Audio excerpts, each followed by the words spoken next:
اور یہاں پہ ناظرین کو آگاہ کرتے چلیں کہ ایران میں پھنسے پاکستانی کو PIA کی پہلی خصوصی پرواز 107 مسافروں کو لے کر اشکاباد سے اسلام آباد پہنچ گئی ہے۔ مزید تفصیلات حاصل کریں گے، ڈان نیوز کے نمائندے سید وسیم ہمارے ساتھ موجود ہیں۔ وسیم، اس خبر سے متعلق کیا تفصیلات سامنے آئی ہیں مزید؟ جی بالکل، ایران میں پھنسے جو پاکستانی ہیں ان کو PIA کی پہلی خصوصی پرواز اشکاباد سے اسلام آباد لے کر پہنچ گئی ہے۔ PIA کی خصوصی پرواز کے PIA کی جو خصوصی پرواز ہے 9552 یہ ایران میں پھنسے 107 مسافروں کو آج صبح 3 بجے بحفاظت وطن لے کر آئی ہے۔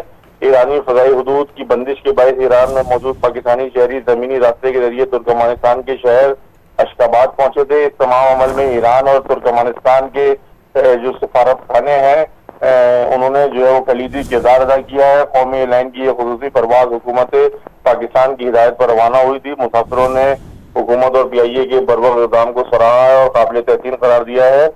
جی بہت شکریہ آپ کا وسیم، تفصیلی طور پر آگاہ کرنے کے لیے۔